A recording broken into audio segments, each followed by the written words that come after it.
Hello and welcome to Signal Lantern, your beacon of freedom in the Northeast.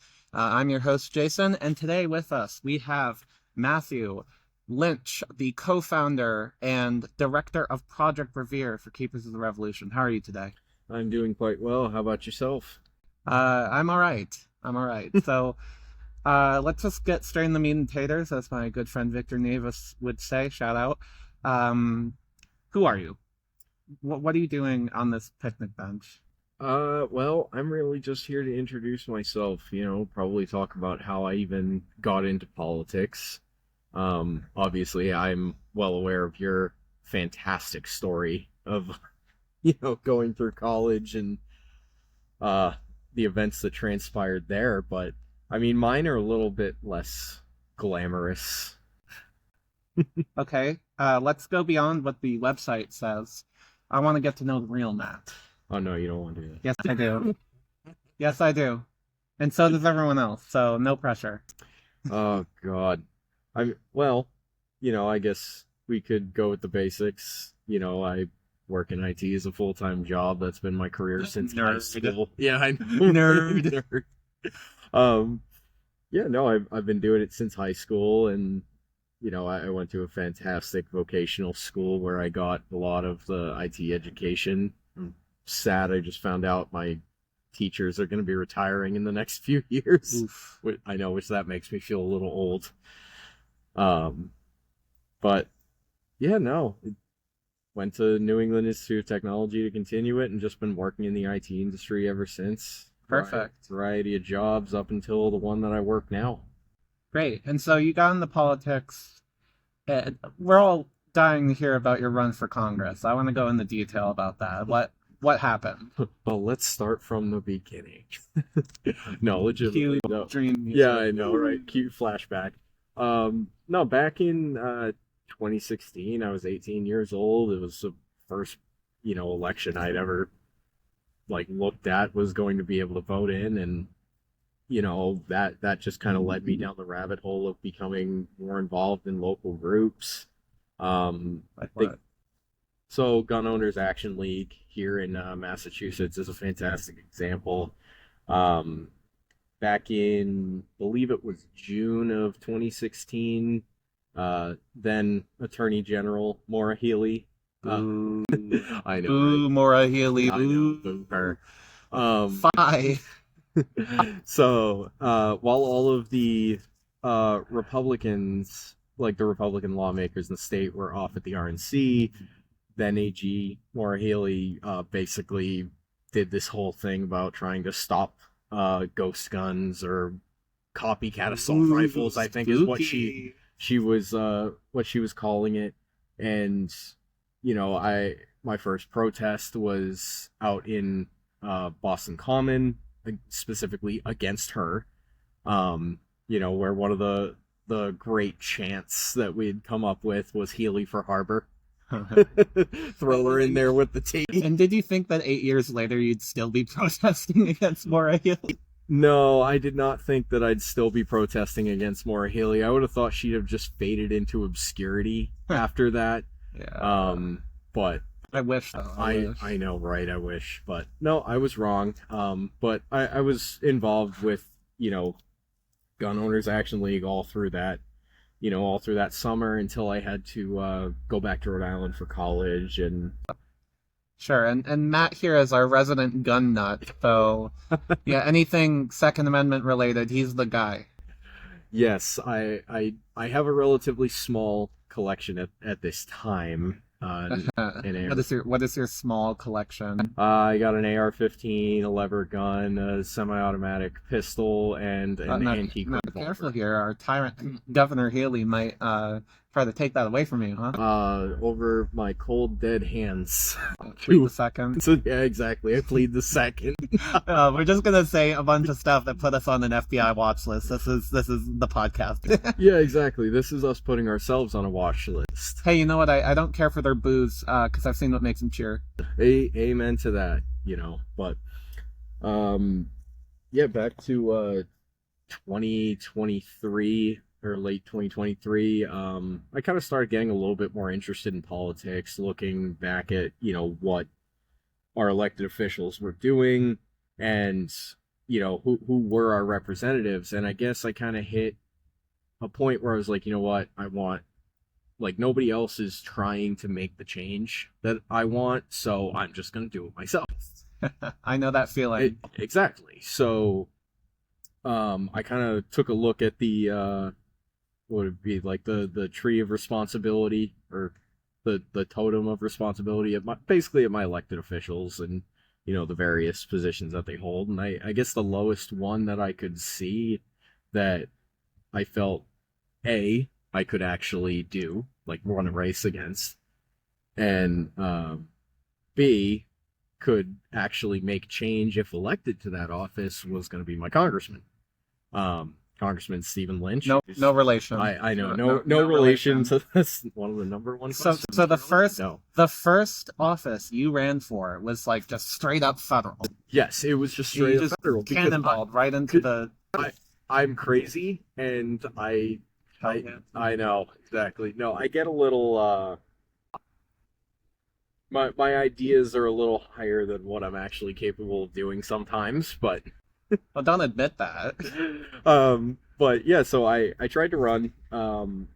Unfortunately, there is no information available for people that want to actually run for those types of offices. Well, it's there, but it's not accessible, right? Like it's in like Massachusetts state law section code, and you have to like go through all of the boring legalese language to find any semblance of anything. Yeah, there's no, like, easily accessible document on the internet for, like, hey, you want to run for this public office, here you go. Like, I will give Massachusetts some credit. They do have a fairly decent pamphlet that they give, but it's primarily for things like, local and state office Sure. on what you need to do for that. But if you want to actually try to run for something like Congress or Senate, that information is non-existent. Like, you have to know exactly where to look to get that information. Yeah. So I think that was kind of a lot of what held me back too, was, jumping into it, not knowing anything. But thankfully I learned fast, and I did kind of start picking up some steam towards the end. Unfortunately, I wasn't able to get all of the 2,000 signatures that I needed. I did come very close. I got 1,700. Right. So like it's like 1,500 by yourself. 1,200 by myself, and 3 people who were helping me: my mother, one of my friends, and a fabulous person who I met who lived over in Hingham. Sure. She was also helping, and between the 3 of them, they were able to collect me another 500. Okay, so that's a lot for those who don't know. That's like door to door knocking, like 24/7. Like you Exactly. pedal to the metal. Like, and I always look at it as, I was the candidate, so I should have always had the most. You'd be surprised how many candidates don't share that attitude. Oh, exactly. And I think that's one problem with our political system. But no, I mean, getting 1,200 by myself, when I tell people that, they're always like, that's absolutely insane. But for you, like, but no, that's just the start. I could have done like more, right? Honestly, I could have. The entire month of March, unfortunately, in 2024 was just, it was either raining or like 30 miles an hour winds. Don't blame the weather. No, I'm serious. That's my excuse. But okay. The weather was absolutely awful. So that 1,200 signatures was basically the last 2 weeks of February and the entirety of April. Like, I didn't do hardly any signature collecting in March. If I had March, I probably would have been easily able to get another 500 or 600 just by myself. Right. And so because you didn't have the prerequisite signatures, you weren't able to get on the ballot, meaning that Stephen Lynch ran unopposed? No, so there were 3 Republicans that ended up getting all of their signatures. Obviously, after I got knocked out, I did throw my hat in behind Jim Gavatzis. He was... Never heard of the guy. Yeah, I know. Well, that's the problem with congressional candidates. Nobody's ever heard of any of them. But Jim Gavatzis is an absolutely fantastic guy. He's from over in, I believe, Milton. Greek and Irish heritage, but he has the Greek last name, so he didn't stand a chance here in the 8th Congressional District. We only elect Irishmen. So unfortunately, Jim did not win the primary. It went to Bob Burke, who, you know, he wins every primary because his name's at the top of the ticket. Because it's a B. Yeah. Exactly. So, um, that kind of is what ended my, my attention to that political Mhm. race. But it didn't end your political career. In fact, I'd argue that you just got started. Yeah, the amount of people that I met over that course, it really kind of encouraged me to get involved. And even though, for all intents and purposes, it was a loss, I don't see it overall as a loss. I mean, I got to meet you and Remy. That was Yeah, so talk about that. What was your first impressions of us? so. I mean, Like, who's this Jason guy, and why can't he stop talking about this one obscure cabinet secretary who shall not be named? no, take a shot. I don't have one. Um, We'll revisit no, that. Don't worry. no. So, meeting you and Remy was really interesting because I had obviously spoken with you a couple times on the phone. Over the course, you unfortunately weren't able to get involved in my campaign.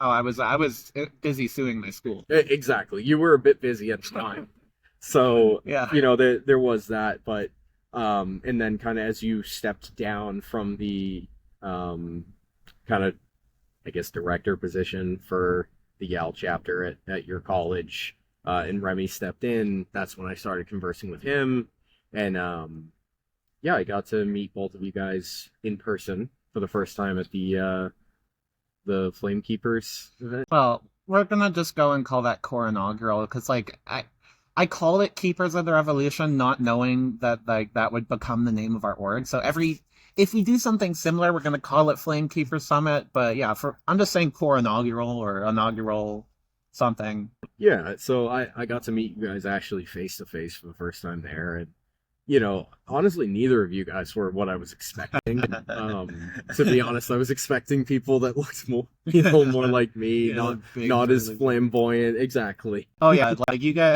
I gotta get Remy on. He's our next guest, so even But if he has to be virtual. I know when I saw Remy for the first time, I was like, is he supposed to be here?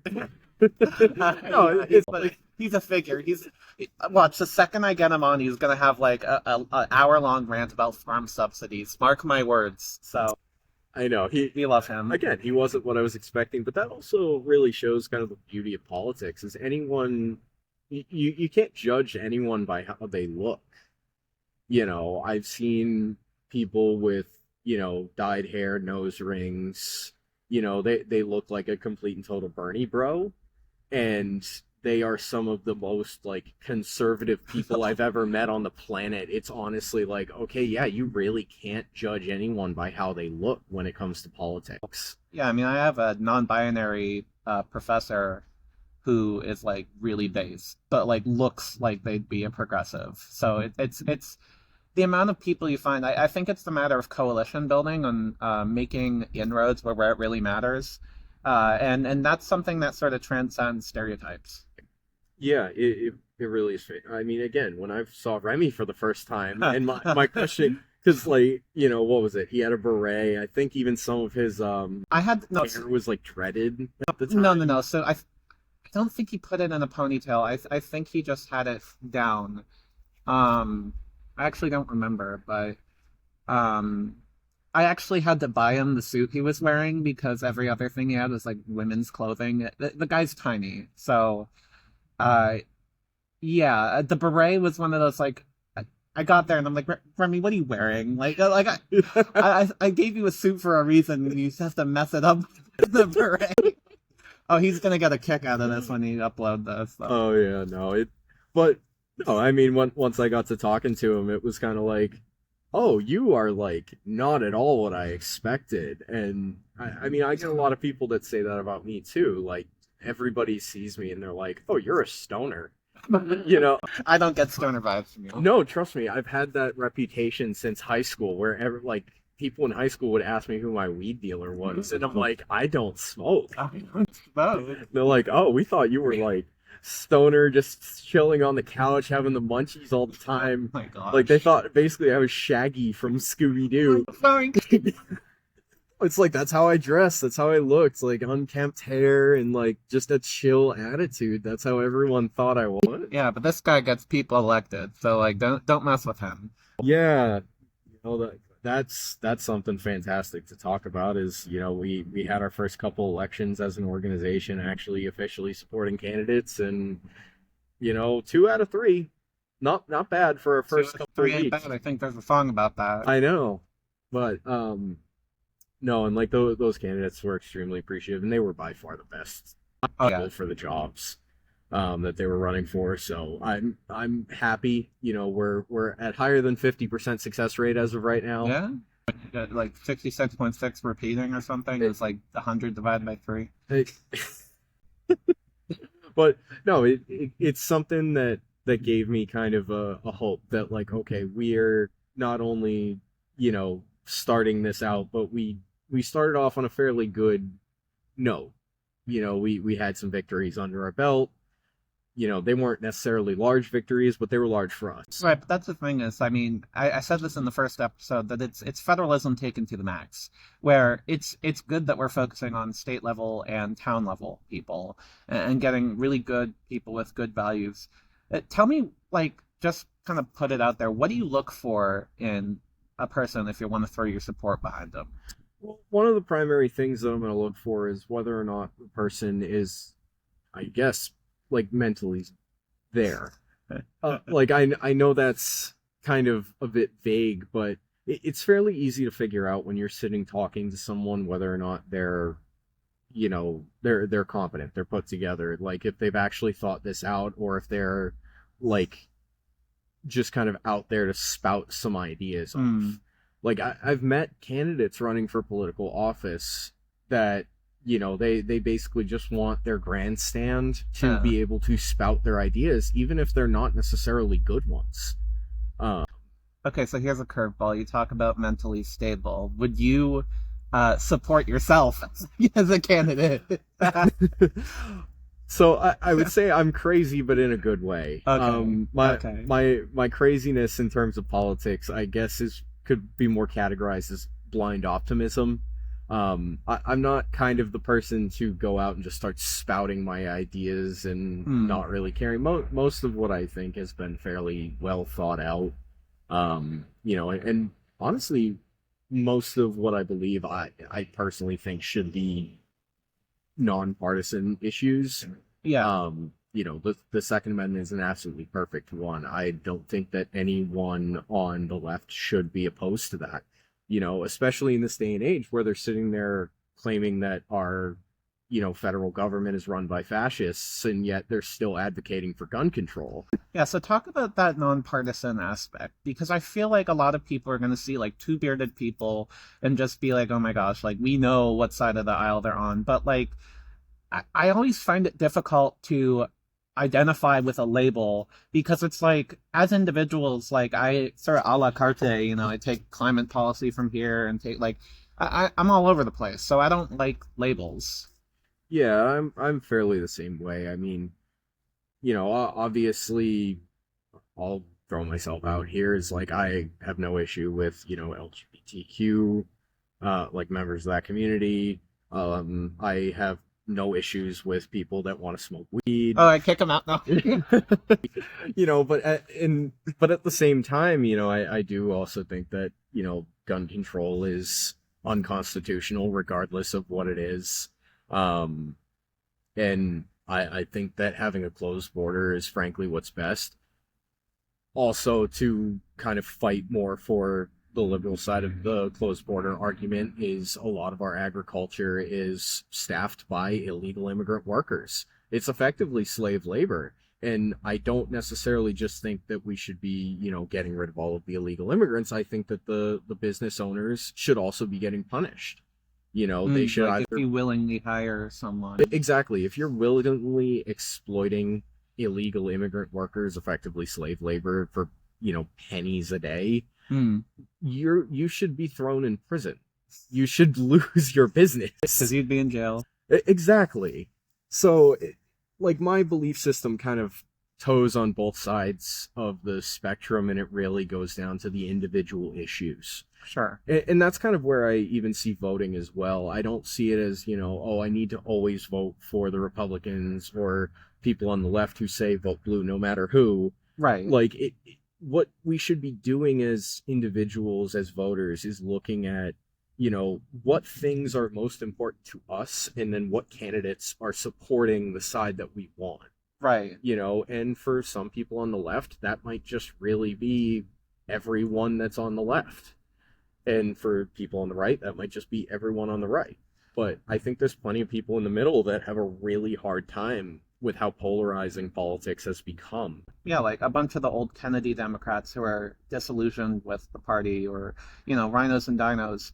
I think that's an interesting take there, is that CORE sort of puts this third way in, where it's not just blind partisanship, it's more substantive and actual nuance to the conversation. So talking about your position and what you're doing with CORE, obviously, what do you do here? But what do you hope to see going forward with CORE, and what have you already done? I think the main thing that I really want to see with CORE is just more people getting involved. I see CORE as the potential to give us 5 stars. I see it as the potential for us to turn into, I guess, a bit of an educational organization where we dig into the candidates and say, okay, what do they really support deep down?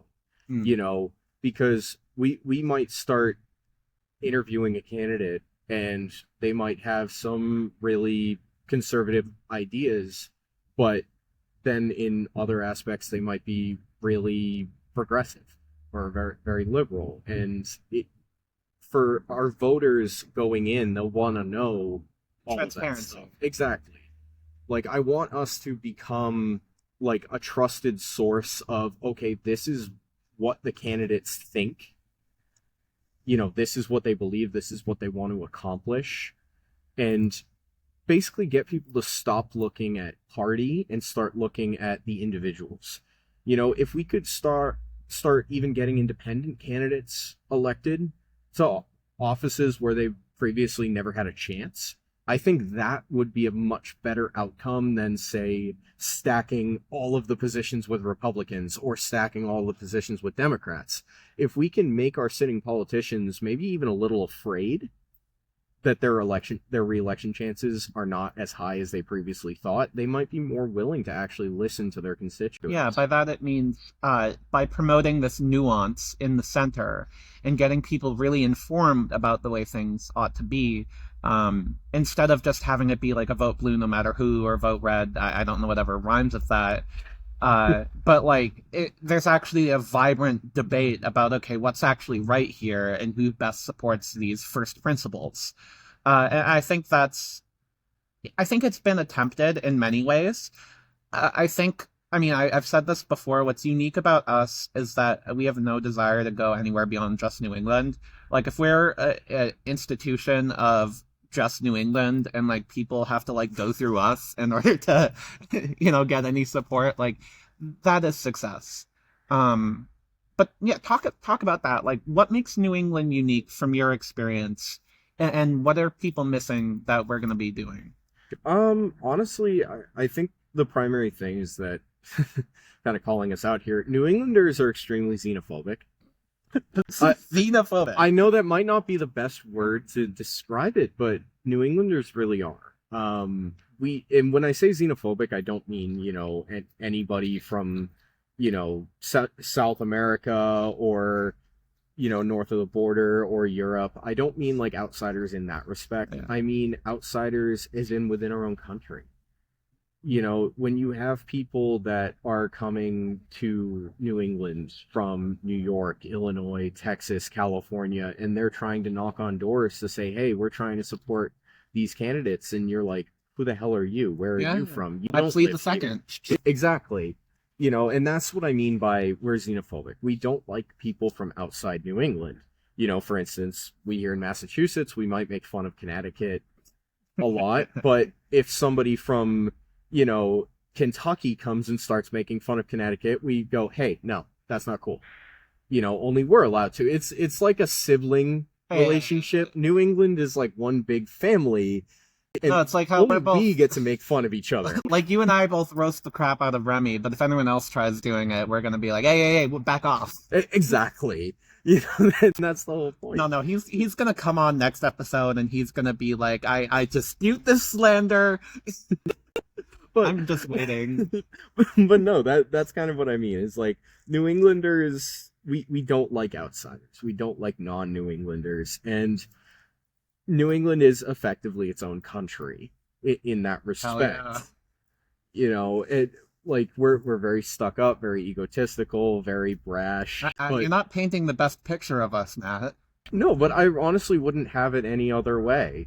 These are our people. We all come together when it really gets tough. You look back to the Boston bombing, and the entirety of New England pretty much came together around Boston. Boston Strong. Exactly. And we are always willing to help each other out. Granted, we'll do it insulting each other, but we will help each other. Yeah, but it's like the East Coast versus the West Coast is like nice but not kind and kind of not nice. If someone's in California, you break down on the side of the road. It's like, oh, I'm so sorry. You need a tire change. Like, oh, that's so awful.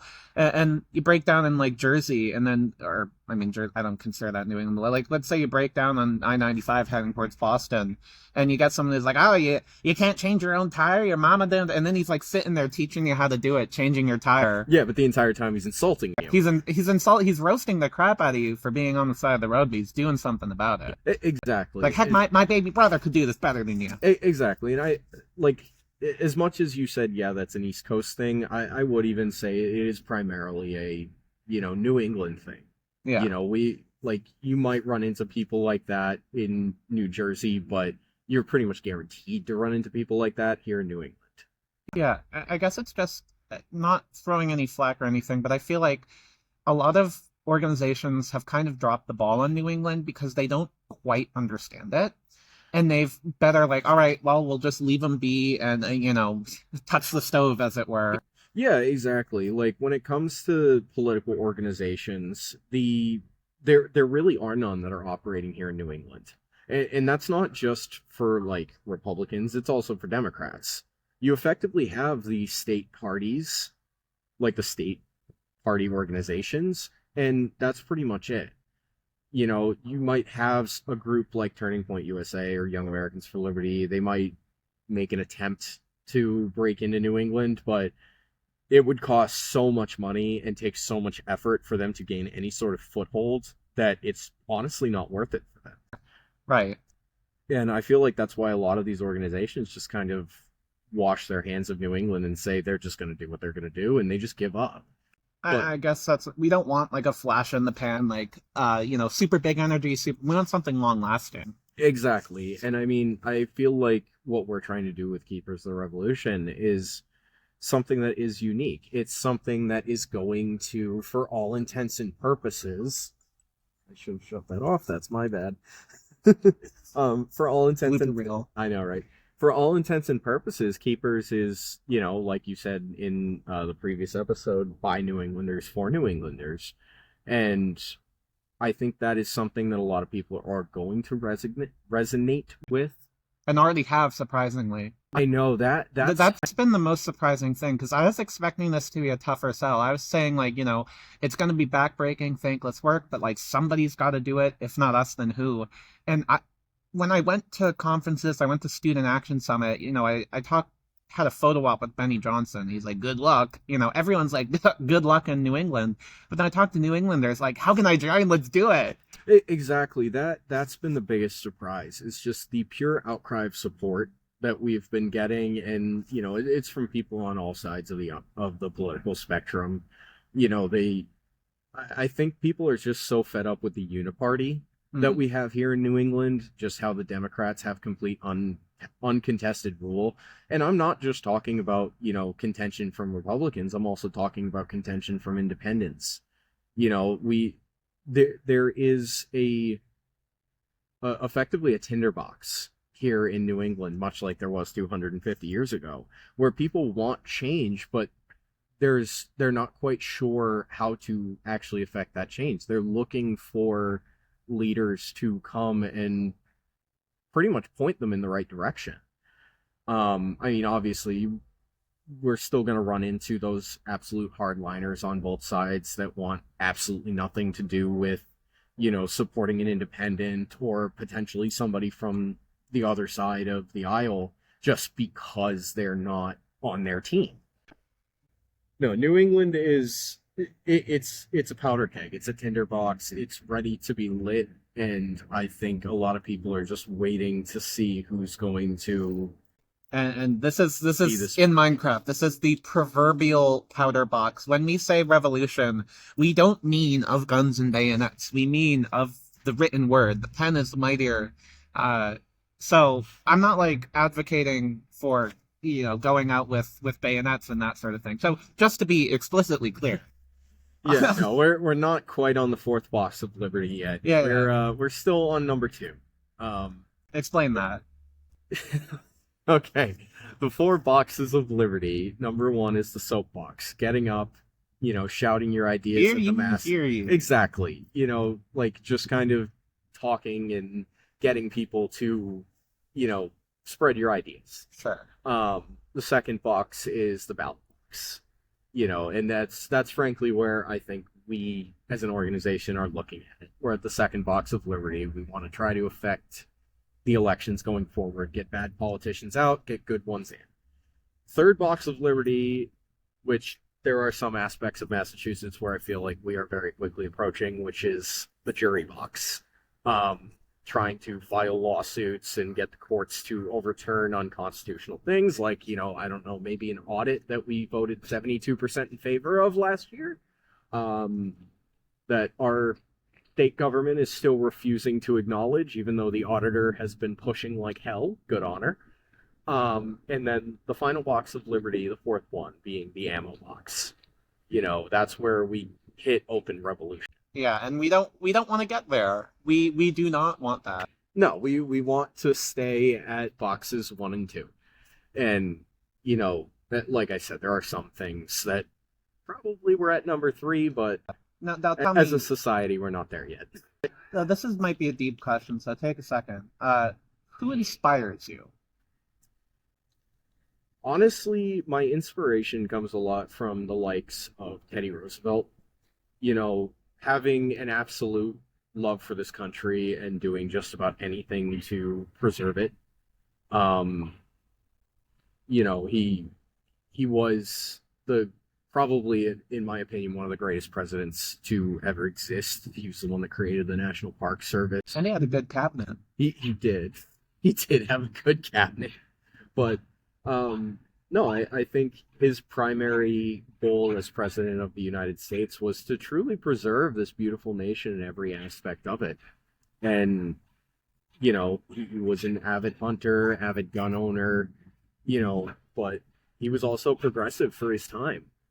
And I think what's really interesting is if you look at like Night at the Museum or all of the like depictions of Teddy Roosevelt in popular media, it'll be like, oh, bleh. But if you actually listen to his voice, he was like, "We, the plain people of the United States." Do you hear, like, that was what he sounded like. It was so weird. Yeah, I know. You really expected kind of this deep, powerful voice from him, but that really wasn't what he had. What he did have was a very stoic and almost calming presence to him. He was the bull moose. Got shot in the it's chest just like when delivered the 2-hour speech. When he passed away, then Vice President pretty much said like death had to come for him in his sleep, because if he came when he was awake, he would have put up a fight. Yeah. Yeah, Teddy Roosevelt. He was the man that never stopped. Hmm. He gave a 2-hour long speech or something like that after being shot. Yeah, he's like, ladies and gentlemen, I've been shot, but it takes more than that to kill a bull moose. Exactly. And then he gave a 2-3 hour long speech before finally going to the hospital, and I don't even think they were even able to remove the bullet. He had that in him for the rest of his life. So the guy he had like a copy of his speech that was like really thick. Yeah, which folded in his breast pocket. And then he realized, okay, well, I'm not like bleeding out or anything. So like he reasoned, okay, well, it must have hit there. Bring me to the speech. Yeah, exactly. Absolute bad, you know what. So Yeah, no, he really was the epitome of what it meant to be an American, to love your country, to do anything for it. Hmm. I mean, even though he was in like I think either his 50s or 60s at the time, he tried to re-enlist in the army for Oh World War yeah, he One. was. He was a patriot through and through, and if I can strive to be even half the man, half the patriot that he was, I will be happy. You can think of where I want to go with this, but I'm not going I to. I know. I can see your eyes twitching. Oh man. Okay. Is there any other like parting words that you have for sort of the episode? Things you want to leave us with? You're absolutely gonna have more episodes, but this is sort of just introductory, all about Matt. Yeah, I mean, the main thing that I would want to say to anybody who's listening is going to be, you know, don't wait around for other people to do something. If you see injustice in the world, you need to get up and you need to fight, because waiting around for somebody else to do it, sure, somebody might come along, but they probably aren't going to be the best person for the job. Even if you think you aren't the best person for the job, you are better than nothing. Mm. Well, Matt, thank you very much for coming on. Thank you for We'll see you having me. again. This has been Signal Lantern, episode 2, so you're in the first, top 5. If you like what we're saying, be sure to spread the calling, share with your friends. Word of mouth is really important here, especially as we're starting out. And yeah, peace out.